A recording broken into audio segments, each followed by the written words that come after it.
Bonsoir, merci d'être là si nombreux. Je suis Alain Olympie, le directeur de l'AFA, et nous accueillons ce soir sur le thème donc des liens avec la médecine du travail, le docteur Agnès Brun et Marie-Hélène Ravel, que vous connaissez si vous avez un petit peu l'habitude de ces directs. Alors, on a des petits problèmes de connexion avec Marie-Hélène Ravel, donc j'espère qu'elle va se connecter. Alors, vous êtes assez nombreux ce soir, hein, vous connaissez le jeu des questions et des chats. Donc, je vais vous rappeler, voilà Marie-Hélène, donc merci d'être de nouveau parmi nous. Jean-David qui est à la technique, si vous pouvez me mettre la petite diapo qui explique les petites subtilités à côté de vous. Voilà. Donc, vous le savez, hein, si vous avez l'habitude, vous avez à côté de vous un chat. Donc, le chat vous permet de discuter entre vous, de commenter. Par exemple, le directeur, bah ça, il s'est pas rasé, etc. Donc, vous pouvez commenter à côté. Donc, vous pouvez échanger. Si vous avez des questions à poser, vous posez une question sur l'onglet questions, surtout. Hein, n'oubliez pas, sur l'onglet questions. Et dès maintenant, on va vous faire travailler avec, vous appuyez sur l'onglet sondage.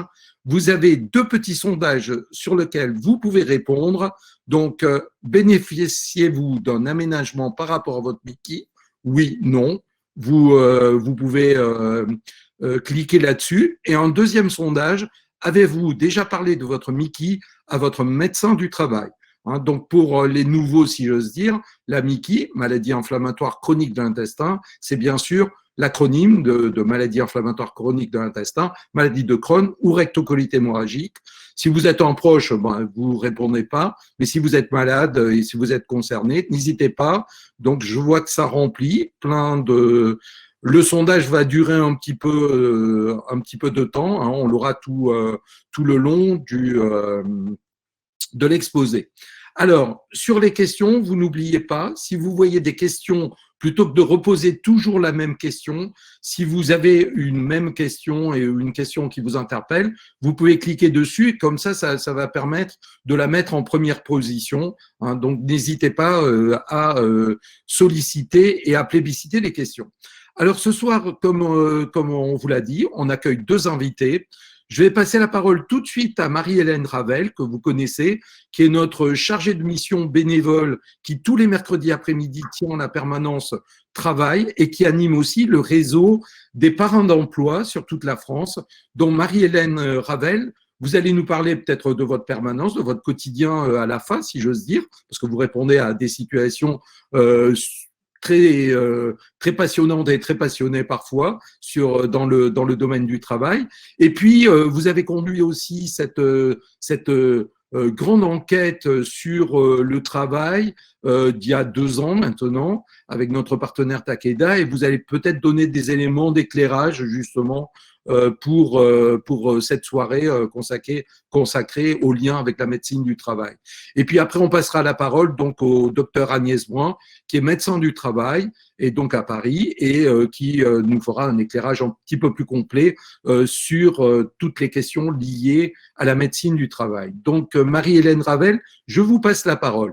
J'ai oublié de dire que vous étiez également administrateur de l'AFA et membre du grand bureau de l'AFA nationale. Voilà, aussi dans vos nombreuses casquettes militantes. À vous donc, avec le micro. Merci.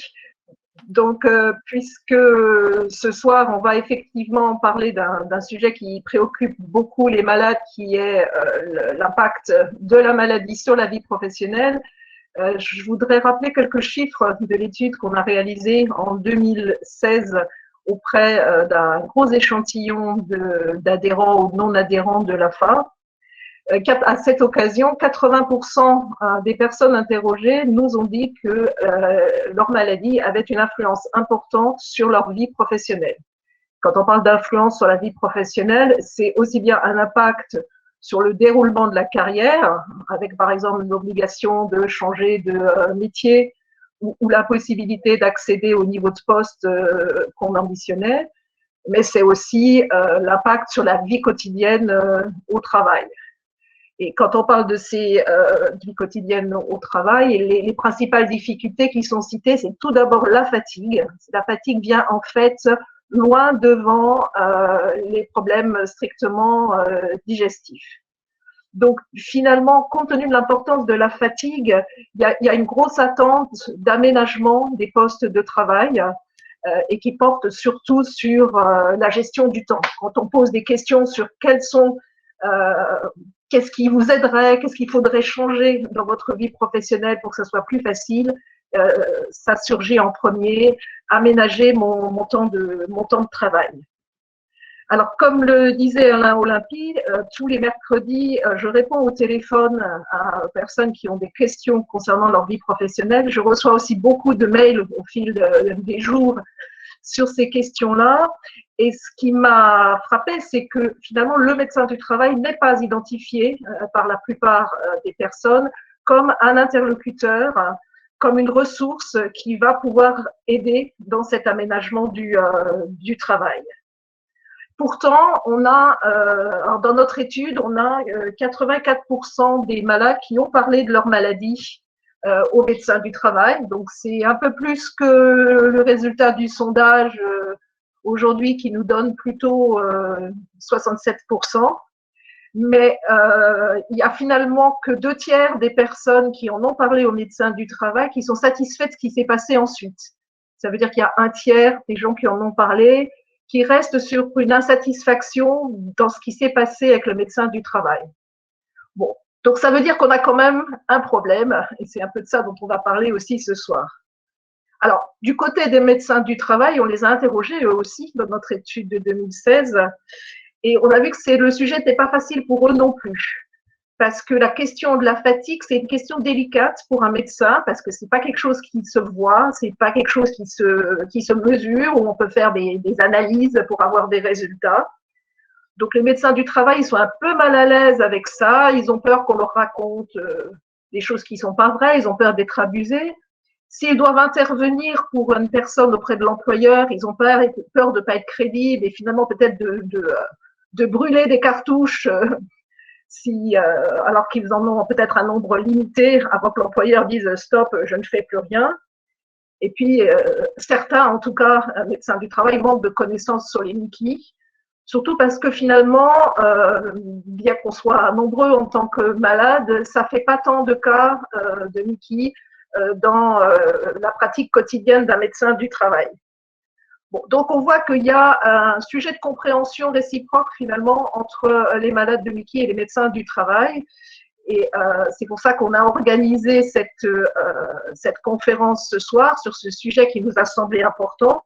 C'est pour que pour tous, vous ayez une meilleure connaissance de ce que c'est un médecin du travail, de ce que ça fait, de ce que vous pouvez en attendre. Et puis, bien entendu, utiliser cette ressource qu'est le médecin du travail pour améliorer, faciliter votre vie professionnelle. Alors, je précise juste qu'on fait aussi des actions dans l'autre sens, c'est-à-dire d'informer les médecins du travail sur ce que c'est une Mickey. J'ai moi-même eu l'occasion de faire un jour une conférence sur les Mickey dans une formation permanente de médecins du travail. Voilà, c'était un peu pour poser le décor. Et donc, nous avons donc invité quelqu'un qui connaît très bien le sujet puisqu'elle est elle-même médecin du travail et qui pourra donc répondre de manière beaucoup plus précise à vos questions. Et donc, je passe la parole au docteur Agnès Brun.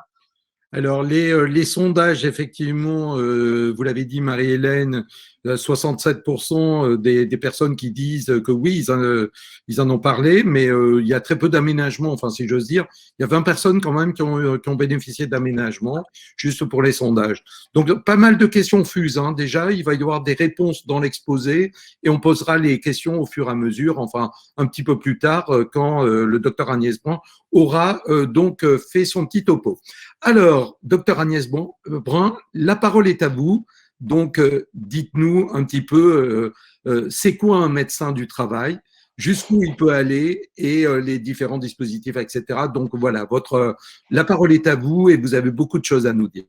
Bon, merci Alain, merci Marie-Hélène, merci pour l'invitation. Je suis médecin du travail depuis de nombreuses années déjà.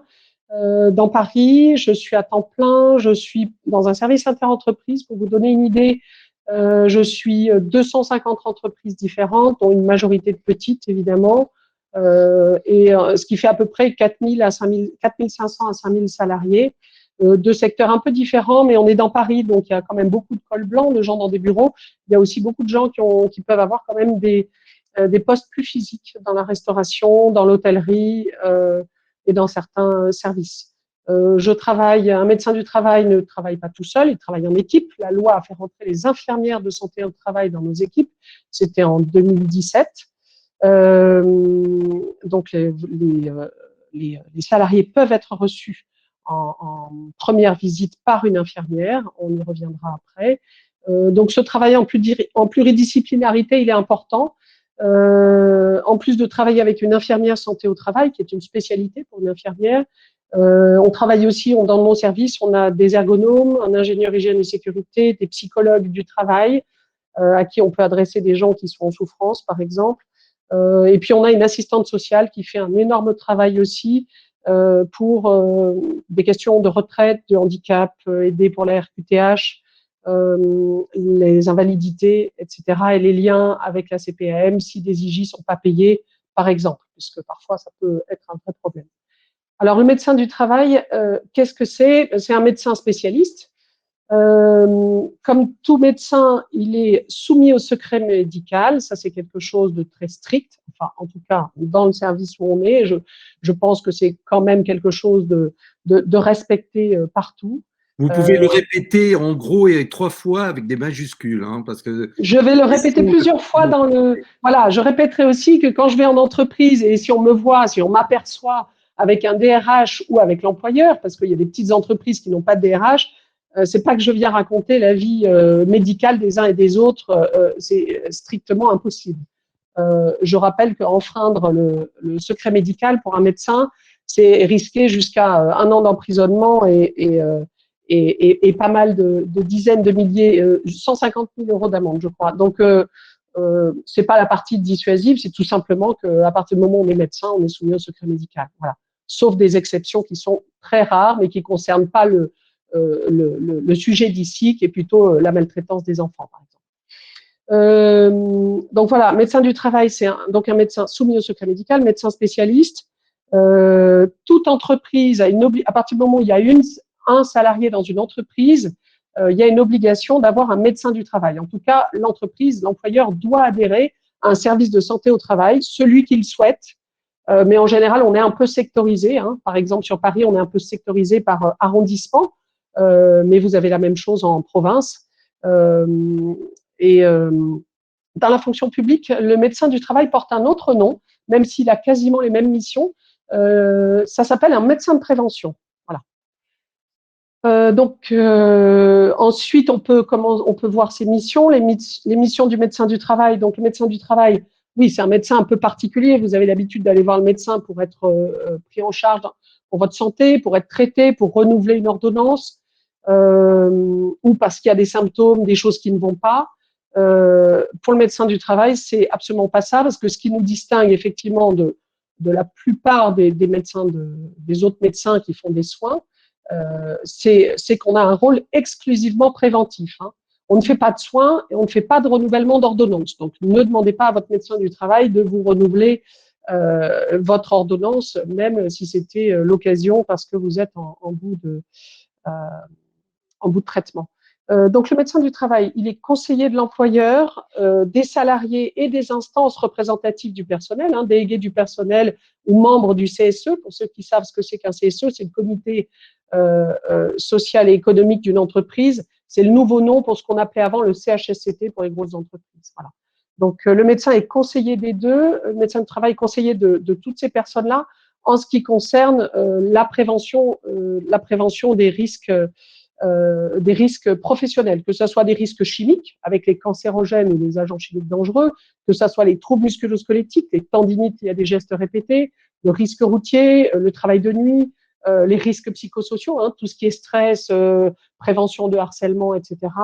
Le médecin du travail, une autre des missions, c'est évidemment le suivi de la santé des salariés, s'assurer que la santé des salariés ne se dégrade pas à cause de leur travail. Et puis, au fur et à mesure des visites, voir évidemment que leur santé leur permet toujours d'occuper le poste qu'ils occupent. Alors, je pense notamment aux postes assez physiques ou à ceux qui ont des horaires très particuliers. Un point très important qu'il faut garder en tête aussi, c'est que le médecin du travail, et ça, c'est de plus en plus noté dans la loi, et d'ailleurs, il y a une nouvelle loi santé-travail en préparation, j'en reparlerai après, c'est de favoriser le maintien dans l'emploi des salariés qui sont en difficulté. Donc, les salariés en difficulté, c'est tout type de difficultés. Ça peut être des salariés seniors, vieillissants, qui ont plus de difficultés à occuper leur poste ou à faire toutes leurs tâches. Ça peut être aussi des survenus de maladies, en général maladies chroniques, qu'elles soient physiques, comme dans les MICI par exemple, ou psychiques. Et puis, il y a aussi les travailleurs handicapés qui peuvent être en difficulté et les femmes enceintes pour une partie assez courte en tout cas, puisqu'elles ont un statut particulier dans le Code du travail. On les suit d'un peu plus près, surtout celles qui ont des postes un peu dangereux. Voilà, donc favoriser le maintien en emploi des salariés en difficulté, c'est une de nos missions. Donc, il faut savoir que le médecin du travail, vous disiez tout à l'heure qu'il ne connaît pas toujours bien le MICI. Bon, moi, j'ai l'impression que dans mon service, tout le monde sait ce que c'est, mais peut-être qu'effectivement, puisqu'on pratique moins les soins, on suit moins ça de près, l'évolution des traitements, l'arrivée des biothérapies, les nouvelles biothérapies, etc. Peut-être que tout le monde n'est pas très au courant, mais je pense que c'est aussi le rôle des salariés, quelque part, de pouvoir informer le médecin du travail des symptômes qu'il peut y avoir, ou de cette étude que je trouve très bien faite, hein, l'étude de 2016, pour informer un médecin du travail qui ne serait pas tellement, pourquoi pas.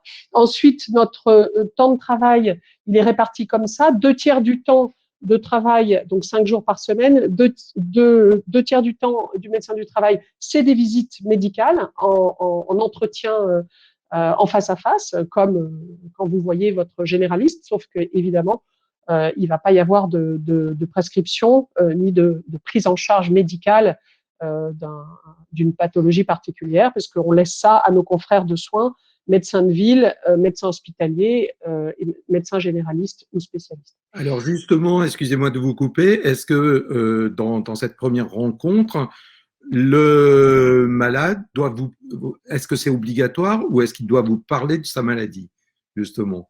Alors, c'était un de mes points suivants, mais si vous voulez, on peut l'avancer. Non, mais d'accord, je vous Alors, laisse. je pense que non, mais ok, allez, pas de problème. Je pense que, alors, tout dépendra, à mon avis, de comment vous sentez les choses, parce que si vous êtes reçu par un médecin qui a l'air d'être à l'écoute, alors nos visites sont très courtes, hein, en général.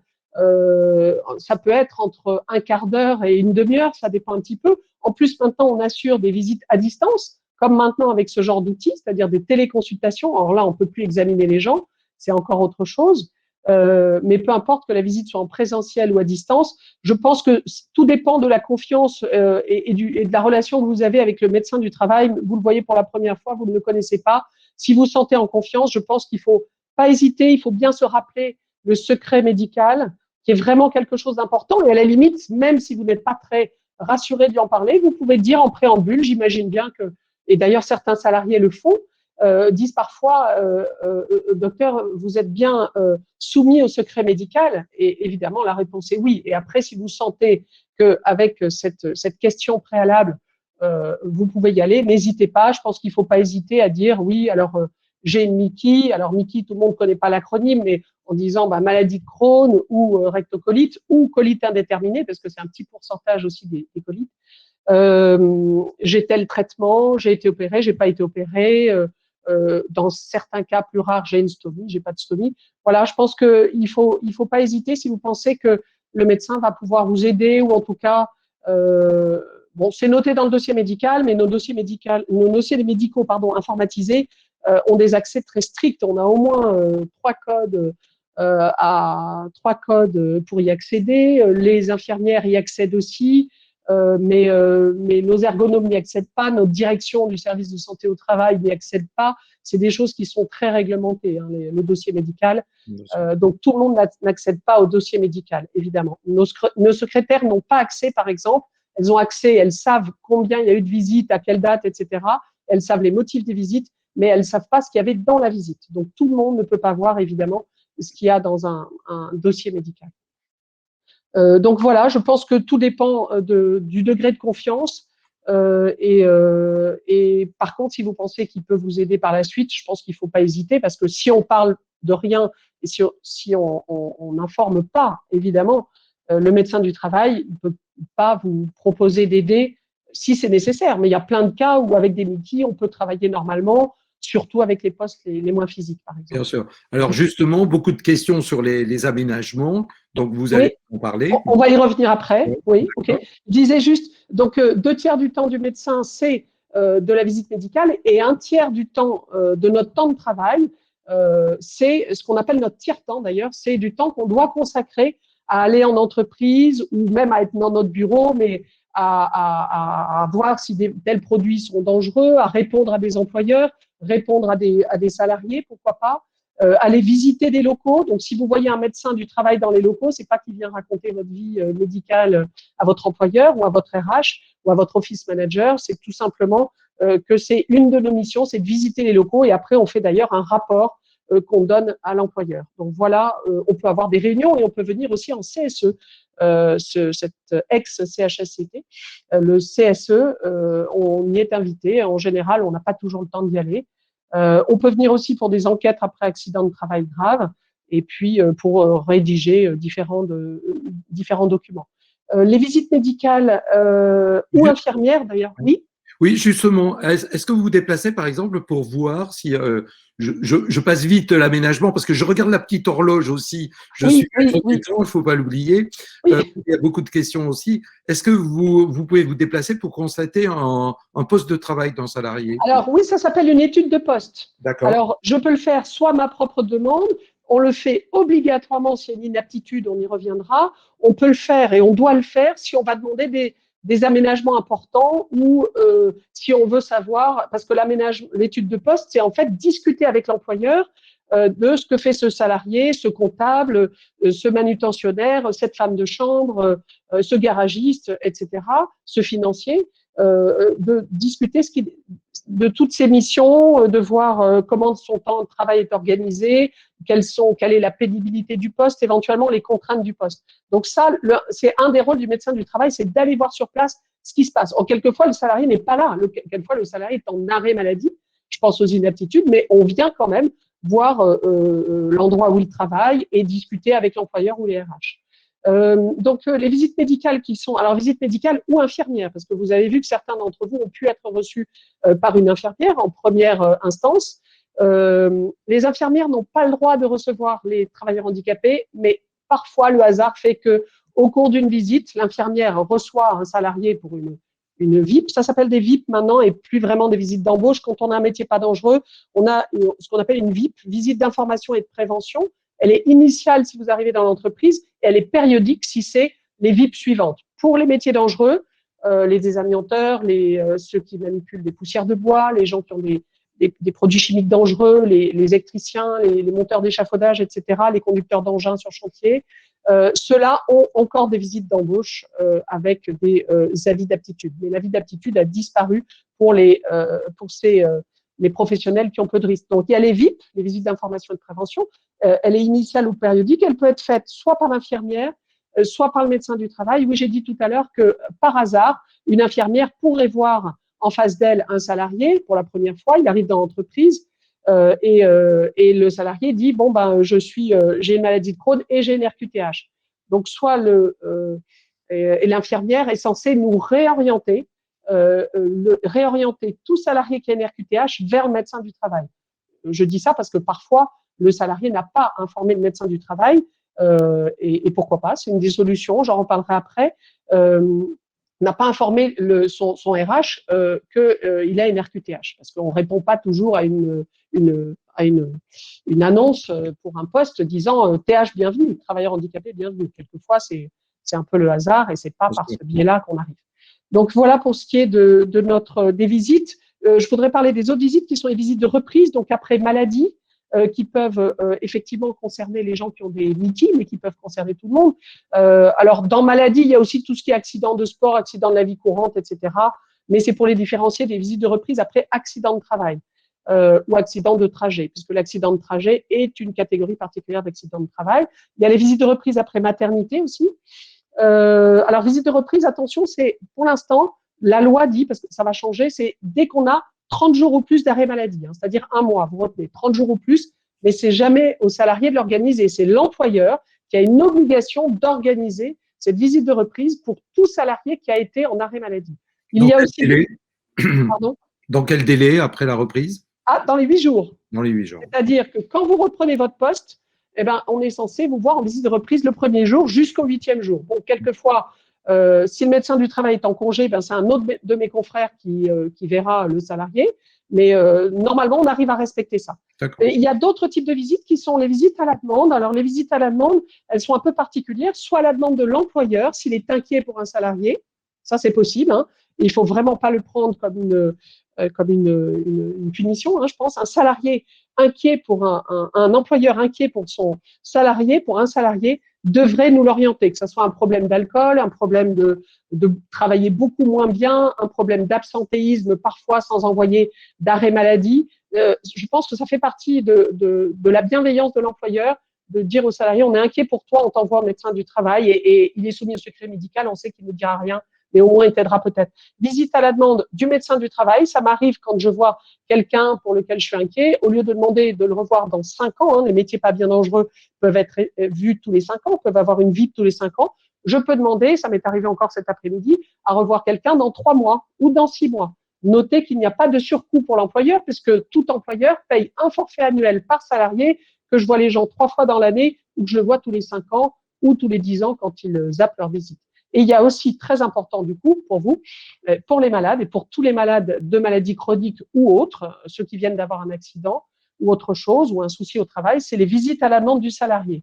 Alors, les visites à la demande du salarié, là, il y a des petites différences suivant les services de santé au travail. J'ai l'impression qu'on n'applique pas toujours tous ce point de la même façon. Alors, en principe, elle est sur le temps de travail. Donc, si elle est sur le temps de travail, l'employeur est censé être au courant.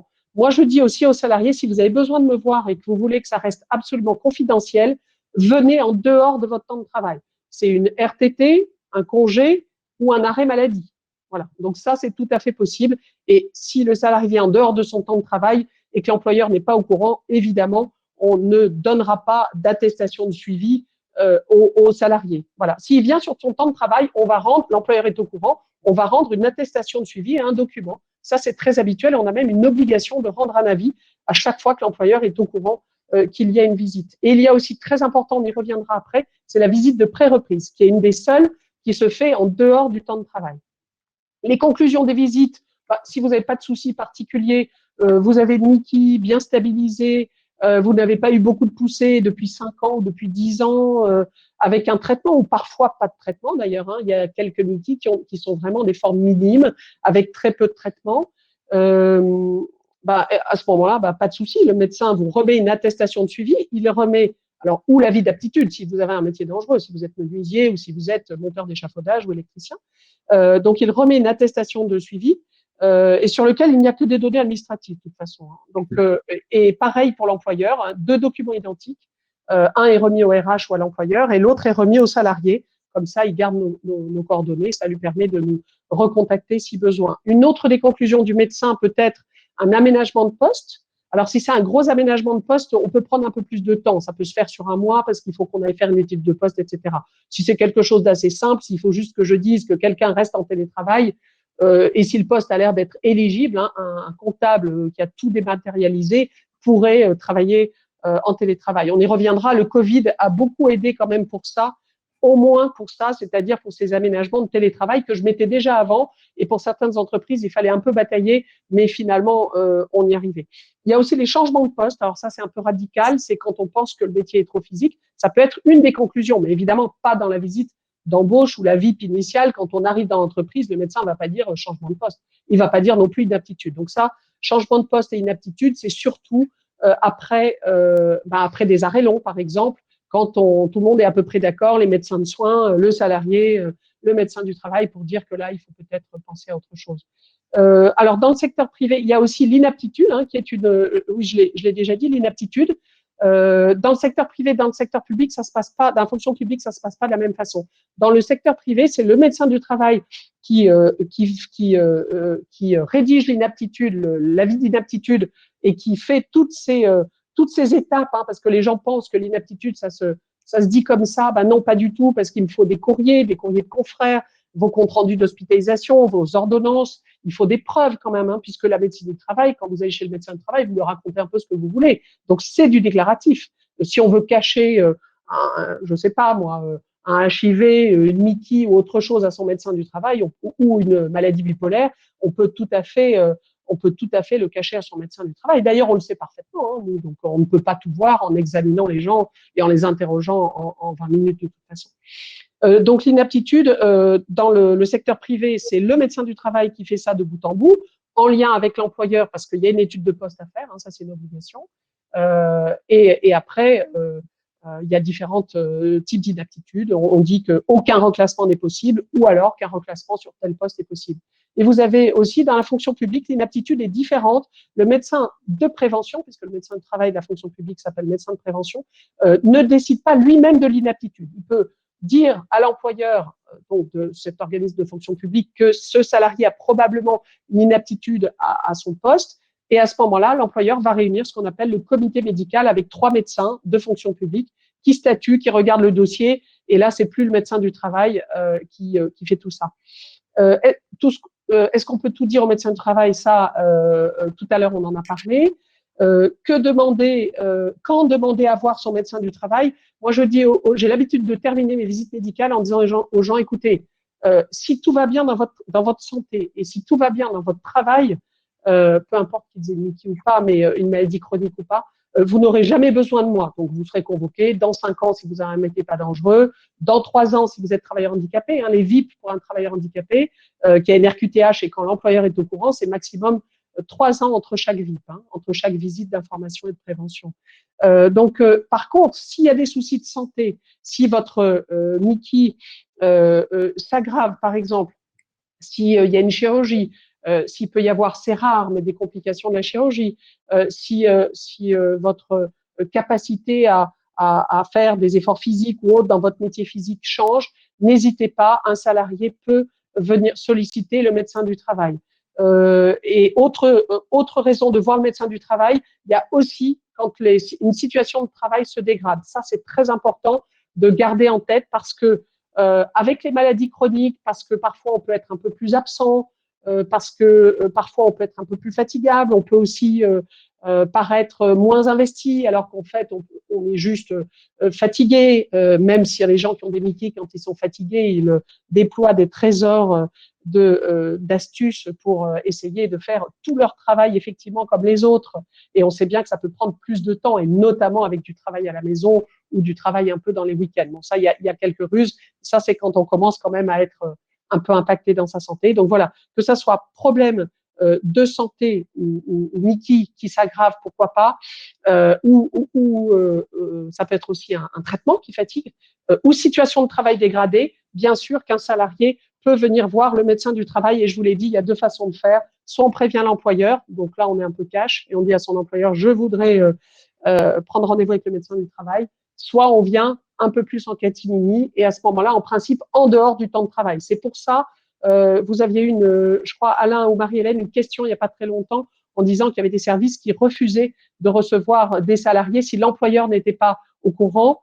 Et c'est pas une pratique dans le service où je travaille, mais de toute façon, effectivement, il faut mieux dire aux personnes, si c'est une visite confidentielle, venez en dehors de votre temps de travail, parce que je vous ai pas donné cette précision-là, mais quand vous venez à votre visite de médecine du travail, l'embauche, la VIP initiale, la visite de reprise maternité, peu importe, si vous arrive un accident sur ce trajet-là, hein, quand les gens se déplacent, c'est un accident de travail. Donc évidemment, si l'employeur n'est pas au courant et qu'on vient sur son temps de travail, ça risque de bloquer un tout petit peu. Voilà. Voilà pour ce qui est quand demander à voir le médecin du travail ou le médecin de prévention pour la fonction publique. Vous avez très important aussi, c'est les visites de pré-reprise. Les visites de pré-reprise telles que les décrit le Code du travail pour l'instant, il va peut-être changer, mais c'est juridiquement une visite qu'on a le droit de faire en dehors du temps de travail quand on est en arrêt depuis plus de 3 mois. Alors, je précise à tout le monde qu'on n'est pas obligé d'appliquer ça. On peut venir me voir après 1 mois d'arrêt, 2 mois d'arrêt, mais je pense que c'est peut-être pas la peine d'attendre un an d'arrêt, parce que 12 mois d'arrêt, c'est déjà long. C'est pas la peine d'attendre tout ce temps-là pour voir son médecin du travail si on est déjà en poste Alors, si la période d'essai est passée, qu'on est déjà en poste. Hein. Je pense qu'il faut venir bien en amont. Certains ont pensé à la RQTH, d'autres pas encore. Donc, ces visites de pré-reprise, elles sont très importantes pour nous parce qu'elles nous permettent de voir avec le salarié ce qu'il pense. Est-ce qu'il pense qu'il va reprendre son travail? Et quelquefois, il dit même, bah non, je vois bien que ça va être compliqué, je vais plus pouvoir être grutier parce que quand je suis grutier, je suis là-haut à 70 mètres du sol et je ne descends qu'une fois, c'est pour déjeuner et je vais à peine aux toilettes où je me débrouille avec une bassine. C'est un peu compliqué, hein. Par exemple, je prenais ce cas un peu extrême, mais dans le BTP, il y a des choses qui peuvent être un peu compliquées. Un commercial sur les routes tout le temps n'a pas tout le temps des toilettes à côté. Et puis, ça peut être un peu physique aussi et fatigant d'être toujours à l'hôtel, pas chez soi.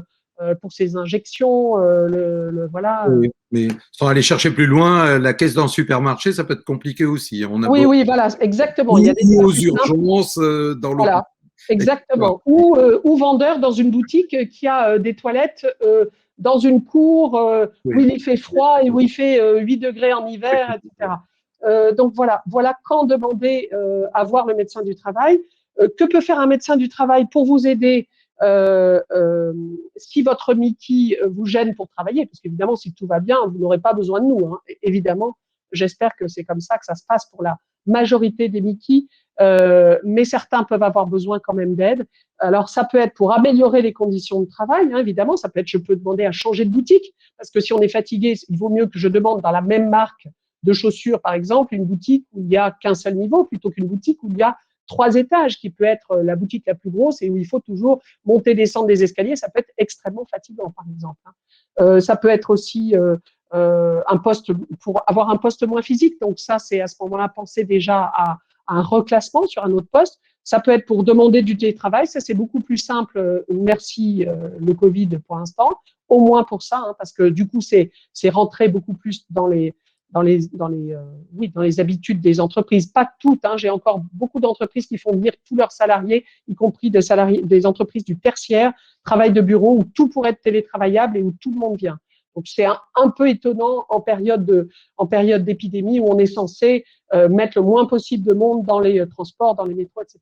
Ça pourrait être aussi, que peut faire le médecin du travail? Ça peut être aussi vous conseiller de faire une RQTH et vous dire comment faire. Soit on vous donne les dossiers. Moi, dans mon service, on a des dossiers tout prêts. Si c'est des gens qui parlent pas bien le français, qui n'écrivent pas bien, etc., on a notre assistante sociale aussi qui peut aider. Mais les dossiers, même quand on a fait des études, ça peut être un peu sioux à remplir, un peu compliqué à remplir, ça dépend un peu.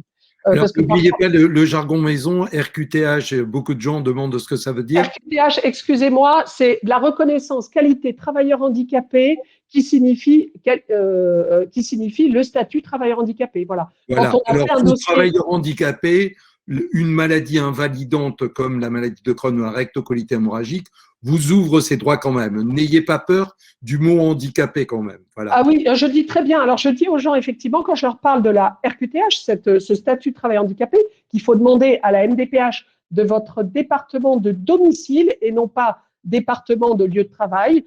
Il y a tout un dossier à faire, administratif excusez-moi, j'ai zappé.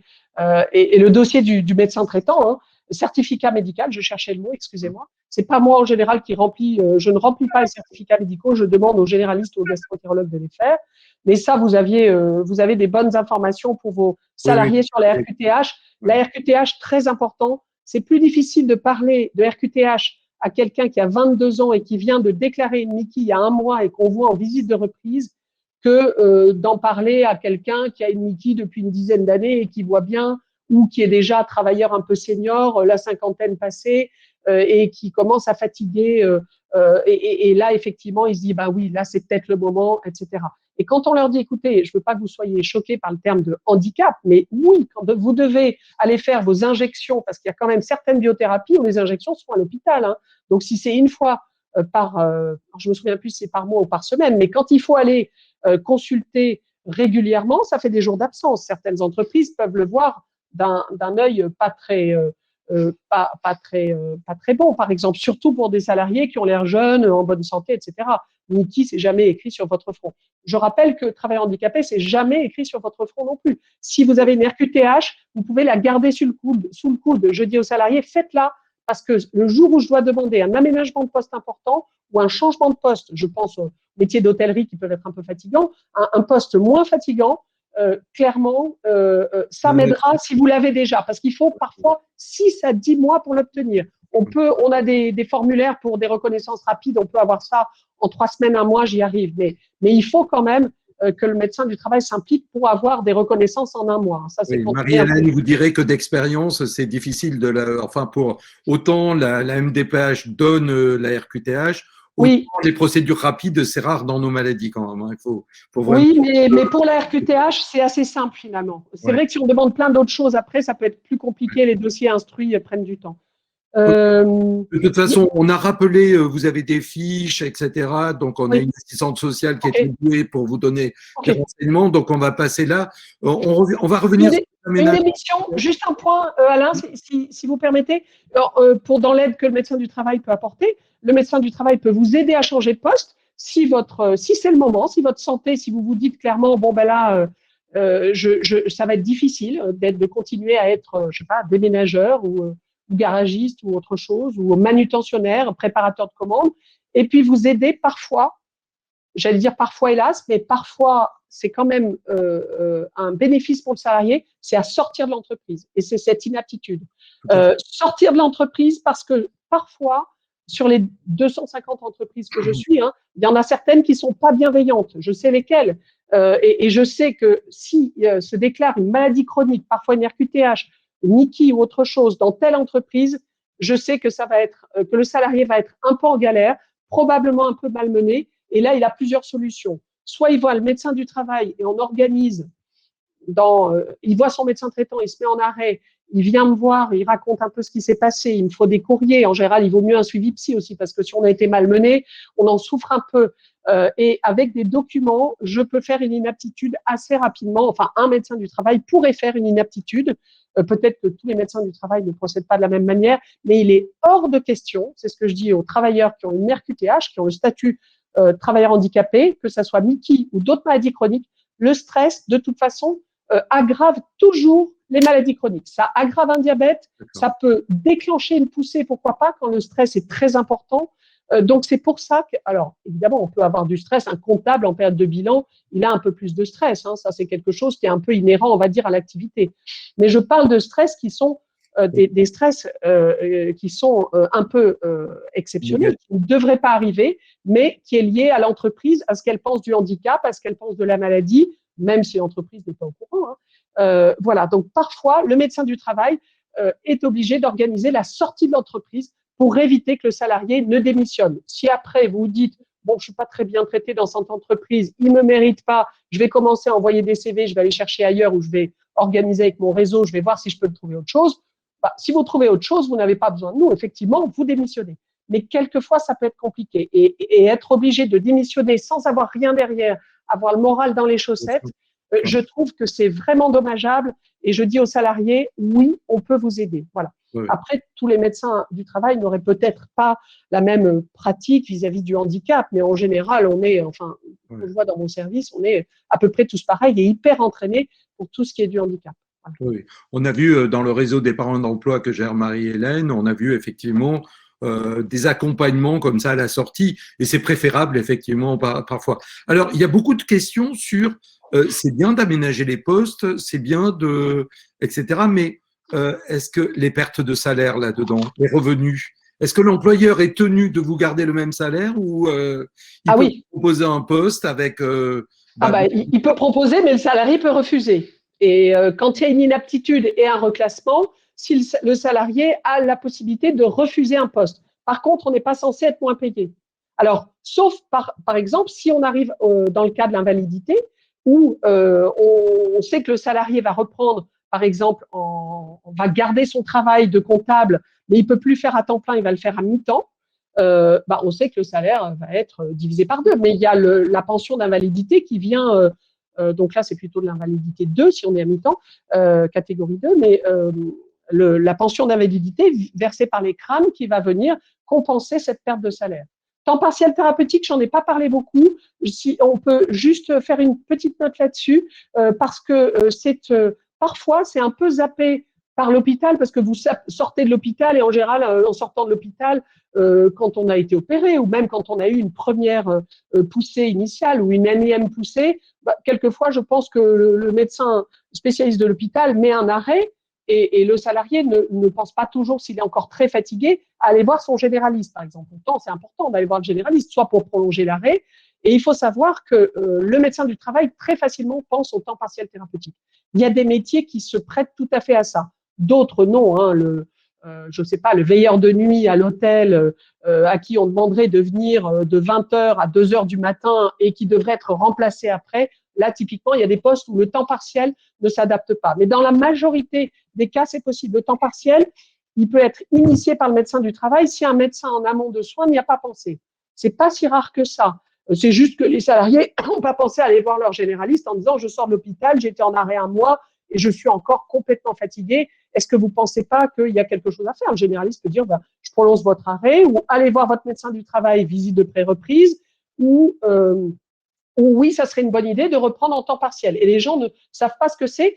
Je pense qu'il vaut mieux ne pas utiliser le mot mi-temps thérapeutique, parce que mi-temps thérapeutique, ça veut dire 50%. Ça veut dire que je travaille à mi-temps, à moitié du temps plein. Or, il y a toutes sortes de temps partiel thérapeutique. Il vaut mieux utiliser ce mot-là. Quelquefois, j'ai fait reprendre des salariés avec 1 journée par semaine, 2 jours par semaine, 3 jours par semaine, 4 jours par semaine, et 4 jours par semaine, 1 journée pour se reposer. Voilà. Alors, comment… Il y a des questions sur ces aménagements de temps de travail, par exemple liés à des examens ou à des traitements à l'hôpital. Est-ce que, par exemple, on peut se dire que toutes les 4 semaines, qu'est-ce qu'on fait pour aller toutes les 4 semaines? Je dois aller à l'hôpital pour mon injection. Qu'est-ce que je fais? Oui, c'est une journée par mois. Hein. C'est une des biothérapies. J'ai zappé son nom, mais c'est une des biothérapies qui ne se fait pas en auto-injection à la maison et qui se fait par perfusion à l'hôpital. Et en général, c'est au moins la demi-journée. Eh bien, écoutez, là, je pense que si on en arrive là, c'est clairement soit le salarié dit je pose une RTT. Enfin, c'est dommage, hein, ça va quand même passer. C'est pas fait pour ça, les RTT. Donc là, il va rester effectivement très discret. Puis l'employeur pourrait lui dire non, c'est pas le moment de poser ta RTT ou ton jour de congé ici. Et là, c'est le moment, je pense, de faire une RQTH pour pouvoir dire à l'employeur, écoutez, voilà, moi, je peux tout à fait travailler, je peux faire mon boulot de vendeuse, de comptable, etc. Mais il va y avoir des moments et 1 journée par mois, j'ai un traitement qui m'oblige à aller à l'hôpital une demi-journée par mois, par exemple. Et là, je pense que c'est le moment. On peut laisser le médecin du travail. C'est pas à nous de l'annoncer. Au contraire, il y a le secret médical très strict. Donc ça, c'est toujours, je dis aux salariés, c'est à vous d'annoncer un peu. Moi, je conseille de rester discret sur ce qui est des MICI. Je vois que certains ont dit dans l'étude Takeda, il y en a une partie qui l'ont annoncé à leur employeur et d'autres pas. Moi, en général, je dis restez prudent, attendez de voir dans quelle entreprise vous arrivez. Si vous voyez qu'un tel vous parle de sa sclérose en plaques, de sa polyarthrite rhumatoïde, de sa, je sais pas, d'une autre maladie chronique ou d'une MICI et que vous voyez que, ah oui, un tel, l'employeur ou le RH est plutôt cool en disant, oui, moi j'arrive à m'absenter, à ce moment-là, on peut peut-être se dire qu'on va en parler. Mais moi, au début, je pense qu'avant de savoir où on a mis les pieds, quand on arrive dans une entreprise, je ne dis jamais ne le dites pas, je dis juste attendez un peu la période d'essai, qu'elle se termine. Alors ça, oui, hein, n'en parlez pas en période d'essai, sauf si vous avez répondu à une annonce qui dit TH bienvenue, et auquel cas, vous aurez dit à la DRH ou au RH, je suis travailleur handicapé, j'ai ma RQTH.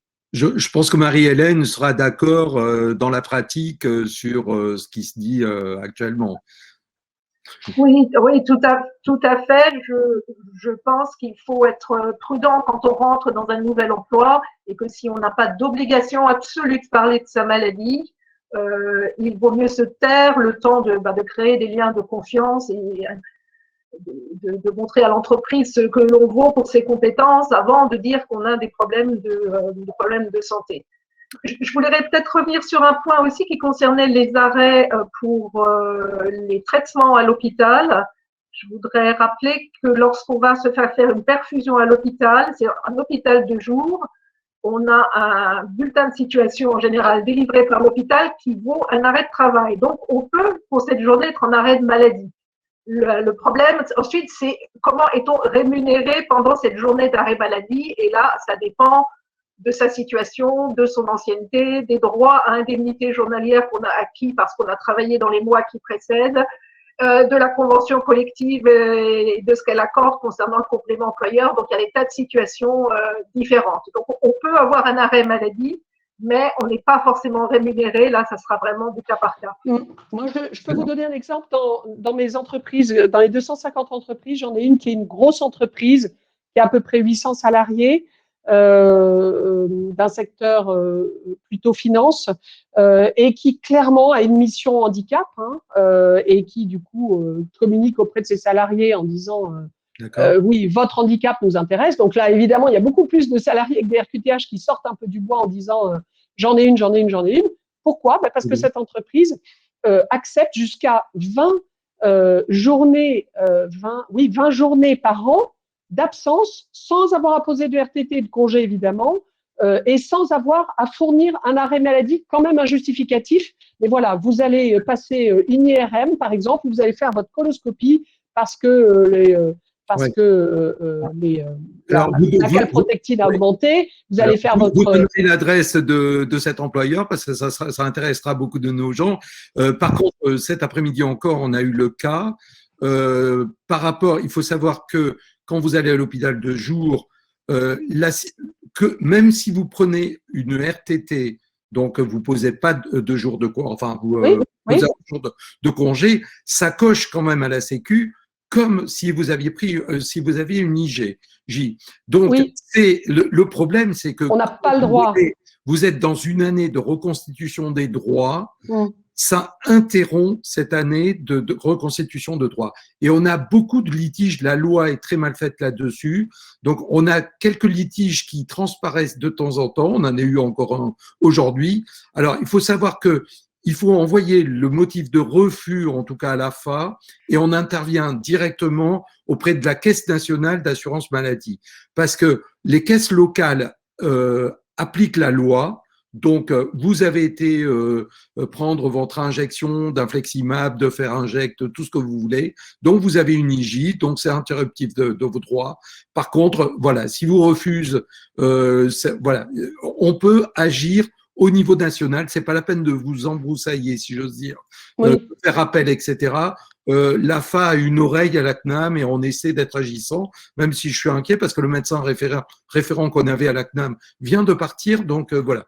Mais on peut faire, ne vous bataillez pas au niveau régional. Mais il faut le savoir parce que on a beaucoup de cas où les gens ne savent pas et donc ça peut poser des problèmes. Donc de prendre l'IJ, effectivement, si vous avez un employeur bienveillant, autant prendre l'IJ et pas une RTT, etc.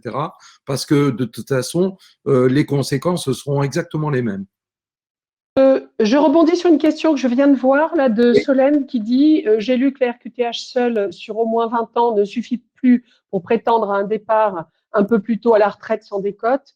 Alors ça, c'est un point technique. Il faudrait demander à Marie-Hélène et à l'assistante sociale de l'AFA d'y répondre. Par contre, il y a un système que vous ne connaissez peut-être pas, que les malades ne connaissent pas tous, notamment ceux qui arrivent pas trop, qui approchent de la retraite, passé 57, 58 ans, c'est qu'on peut faire une demande à la CNAV de retraite au titre de l'inaptitude. Et attention, parce que c'est le terme inaptitude qui n'a rien à voir avec l'inaptitude du médecin du travail. La CNAV, c'est la Caisse nationale d'assurance vieillesse qui s'occupe de notre retraite.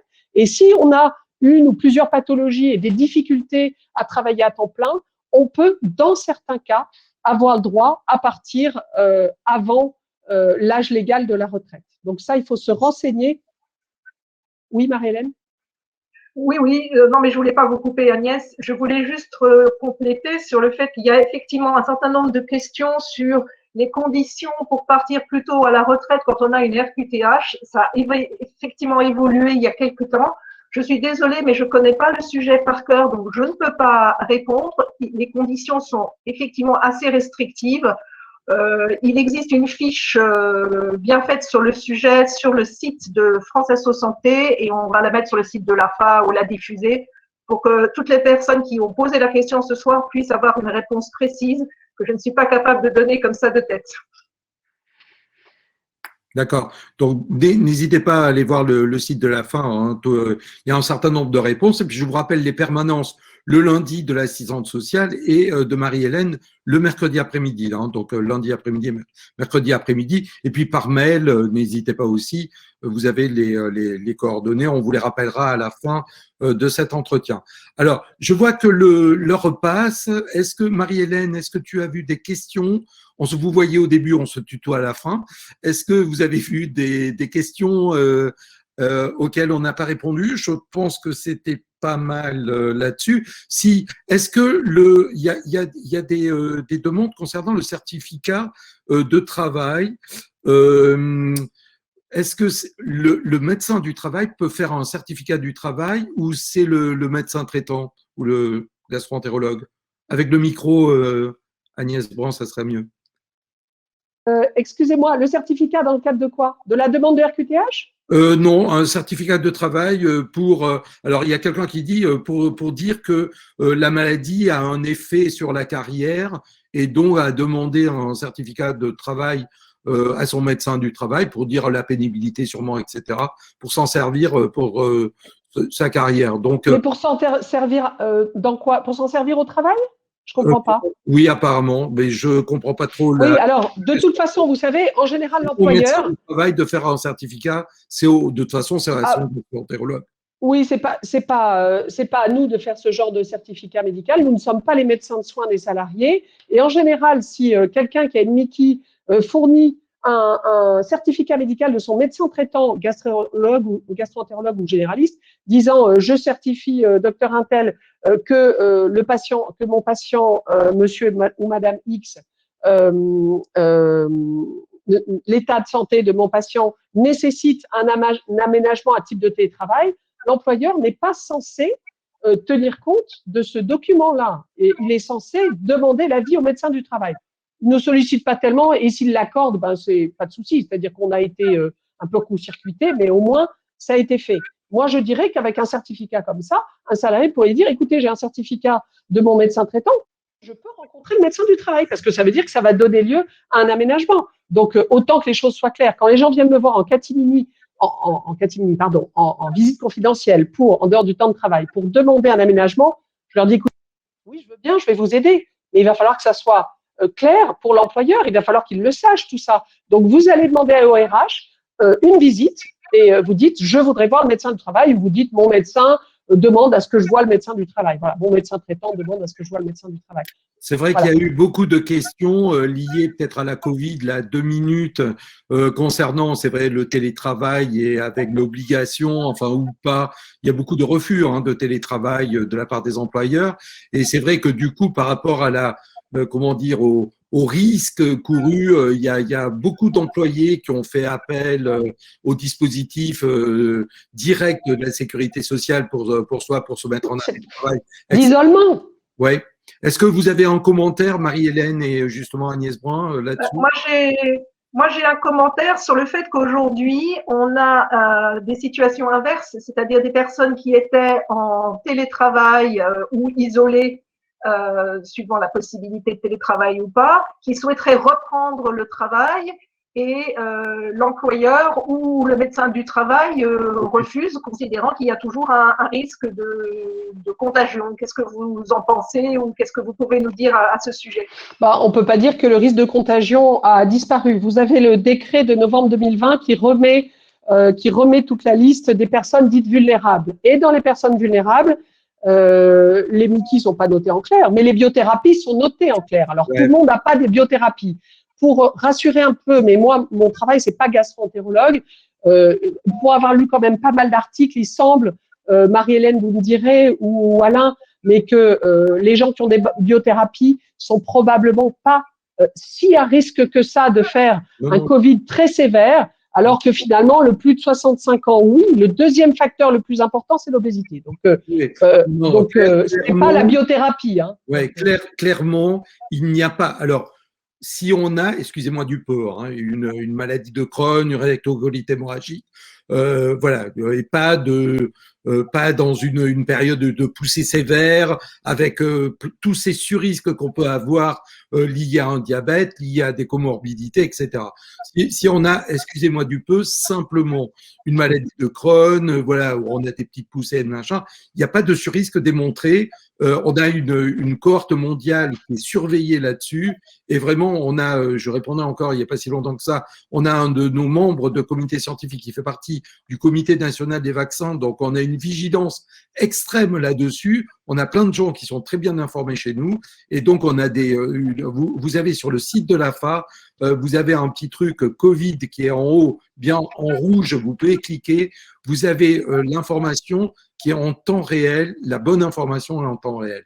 Donc le message est clair, même si vous prenez une biothérapie, même si vous êtes sous immunosuppresseur, évidemment, sauf s'il y a un avis médical, des comorbidités, etc., hein, on est bien d'accord, mais ça ne constitue pas un surrisque dans le cadre des MICI. On est bien d'accord là-dessus. Oui, oui, c'est vrai que donc si le médecin du travail s'en tient uniquement à ce décret de novembre 2020 et qu'il voit biothérapie et qu'il voit c'est une discussion. Effectivement le salarié en face de lui sous Humira, il se dira oh là là, il faut peut-être pas que je le fasse reprendre, c'est peut-être compliqué. Moi, je pense qu'à ce moment-là, il faut pas hésiter à produire un courrier du généraliste ou du gastro-entérologue qui dira non, écoutez, il n'y a peut-être pas sur risque, parce que ce salarié, par exemple, n'a pas d'obésité, pas de diabète déséquilibré, ne vient pas de faire un accident cardiaque, parce qu'il y a quand même d'autres choses qui sont beaucoup plus à risque que la biothérapie. Voilà. Mais vous pourrez à ce moment-là convaincre le médecin du travail qui vous laisse quand même revenir.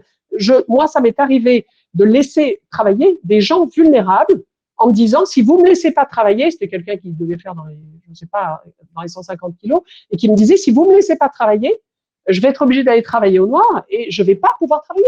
Il connaissait ces risques, et à partir du moment où on informe les gens sur leurs risques et qu'ils acceptent de les prendre, je crois que c'est écrit dans le dossier, on ne peut pas empêcher les gens de travailler. Voilà. Alors, ceci dit, pour être très transparent, on a eu des discussions avec des syndicats de médecins. C'est clair que du fait de ce décret, si un malade arrive, je veux un arrêt de travail, j'ai une biothérapie, beaucoup de médecins nous disent, est-ce que je serais pas hors la loi, etc. Hein, ça, c'est vrai. Donc c'est vrai, c'est vraiment à chacun d'apprécier, etc. Mais bon, nous on a ce langage clair, etc. Alors. Par contre, attention, juste un point, parce que j'ai souvent des salariés qui m'ont sollicité en disant, je comprends pas, dans mon open space, personne porte de masque. Alors ça, c'est juste inadmissible, hein, parce qu'un salarié qui aurait pas envie de rester, qui aurait des comorbidités en plus de sa MICI et qui a envie de rester en vie et qui devrait rester chez lui, qui peut télétravailler, si un employeur le force à revenir, alors là, ça peut se négocier éventuellement avec l'aide ou l'aménagement du médecin du travail. Ça m'est arrivé de mettre encore cet après-midi 100% télétravail, et je me pose pas de questions, et je le mets pour 6 mois, par exemple. Je sais que l'entreprise accepte, tout le travail peut se faire. Les employeurs se sont bien rendus compte qu'on travaillait souvent beaucoup plus en télétravail. D'accord. Donc, il faut respecter les gestes barrières. Si vous allez chez l'employeur, en tout cas, et surtout pour le métro, évidemment, dans les temps de transport, on va malheureusement conclure. Donc, un dernier mot ou une dernière appréciation, Agnès Brun et puis Marie-Hélène Ravel, avant de rappeler un petit peu les outils que met l'AFA à votre disposition. Donc, je vous laisse un peu de parole, Marie-Hélène et juste Agnès, pour vous faire confirmer que les personnes qui sont en alternance dans une entreprise relèvent bien également de la compétence du médecin du travail dans les mêmes conditions. Et alternant. Alors, je ne suis pas avocate du travail. Ça, il faudrait peut-être demander justement à l'avocate de l'AFA.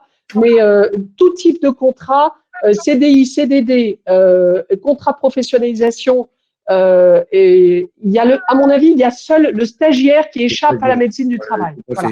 Mais sinon, tous les autres contrats, en principe, doivent avoir de la médecine du travail. Donc, j'ai vu une question hier, Marie-Hélène, qui est passée en disant, ça fait depuis 2005, je suis dans l'entreprise, j'ai demandé à voir le médecin du travail. À chaque fois, mon courrier finit à la corbeille. C'est inadmissible. Une entreprise doit avoir un médecin du travail. Il y a beaucoup de personnes qui sont assimilées à la fonction publique, par exemple, soit l'enseignement, les hôpitaux, etc., qui témoignent ne jamais avoir vu de médecin de… Oui, de prévention. Oui. Mais oui, mais alors pour les enseignants, il y en a à l'inspection d'académie. Dans toutes les inspections d'académie, tous les enseignants dans le secondaire dépendent peut-être pas d'inspection d'académie, mais en dessous du bac, oui.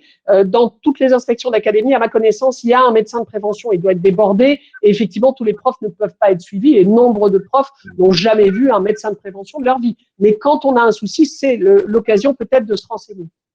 D'accord. Ben, écoutez, on va conclure. Un dernier petit mot, une phrase, Marie-Hélène, pour rappeler juste que tu es à la disposition des personnes pour les cas particuliers. Oui, je pense que j'ai essayé de répondre au fil de l'eau. Oui. J'ai essayé de répondre au fil de l'eau à un certain nombre de questions. J'ai pas pu répondre à tout parce que c'est un peu difficile comme exercice et aussi parce que parfois je ne sais pas répondre instantanément ou parce que donc n'hésitez pas à me contacter soit par mail, donc on a donné l'adresse et on va la redonner, voilà, qui est soit par téléphone pour que je puisse vous donner des informations et en particulier parler de situations individuelles pour lesquelles vous auriez des difficultés. Voilà, donc vous avez les références en ligne, tout ce qui est, n'hésitez pas. N'oubliez pas que ce direct, vous allez le recevoir dès qu'on va raccrocher, entre guillemets, vous allez recevoir dans les quelques heures le replay voilà, donc vous pouvez le réécouter, etc. Et puis il sera disponible sur YouTube dans quelques jours là-dessus. Donc Agnès Brand, le mot de la fin. Alors, le mot de la fin, je vous remercie. Juste une info à propos de la vaccination Covid. Je vois qu'il y a une question de Louis qui dit à la médecine du travail de mon entreprise propose une inscription pour la vaccination. Alors, en ce moment, la vaccination est ouverte aux 50-64 ans ayant une comorbidité. Donc, on pourrait dire, pourquoi pas une biothérapie, hein, si on peut imaginer. Moi, je me dis que si les gens ont une comorbidité en ce moment et qu'ils disent à leur employeur « je voudrais me faire vacciner », oui, ils peuvent y aller si l'employeur est au courant de leur problème de santé. Mais si l'employeur n'est pas au courant de problème de santé, c'est dire à l'employeur finalement qu'on est vulnérable par rapport au Covid. Donc peut-être mieux vaut attendre avec la médecine du travail. Mais c'est possible, chacun peut le faire. Tout à fait. Il y a un débat là en fait sur le chat à propos de est-ce que le vaccin AstraZeneca est compatible ou pas avec un traitement de biothérapie. Je ne sais pas si Agnès, vous avez la réponse. Non, je n'ai pas la réponse. Il faudrait demander plutôt aux confrères hospitaliers. Alors, quel que soit le vaccin, c'est compatible. On a eu la réponse. Voilà. Quel que soit le vaccin, c'est compatible. Voilà. Okay. La seule chose, prenez quand même quelques petits Doliprane dès l'injection de l'AstraZeneca. Moi, je dirais même avant. Hein. Vous pouvez prendre le paracétamol une heure avant l'injection. Voilà. Et n'hésitez pas. Cette info sur les vaccins, elle est présente. Cette info sur les vaccins, elle est présente sur le site de l'AFA. Donc, si vous voulez des informations à jour sur la vaccination des personnes qui ont des avec ou sans biothérapie, donc allez voir sur le site de l'AFA comme donc Jean-David a bien envoyé le lien là, il l'a mis sur le chat concernant ce petit débat sur l'AstraZeneca. Eh bien, écoutez, merci beaucoup. À la question « Qu'est-ce que vous mangez ce soir ?» on va répondre tous ensemble. Et puis, je vous remercie en tout cas Marie-Hélène Ravel, qu'on retrouve tous les mercredis et par mail, donc à travail@afa.asso.fr. Docteur Brand, merci encore, vous avez été formidable. Si tous les médecins du travail étaient comme vous, je pense que le système serait peut-être un peu mieux. Il y en a beaucoup comme ça. Retenez bien, le médecin du travail est soumis au secret médical. Ça, c'est quelque chose de très strict. Voilà. On ne fait pas de soins. Oui. Tout à fait. Je vous remercie en tout cas. Merci. On a été plus de 170 connectés. Voilà. Donc, merci à Jean-David pour la technique. Et puis, je vous dis à très vite pour un nouveau direct de l'AFA. Bonne journée. Bonne soirée à tous.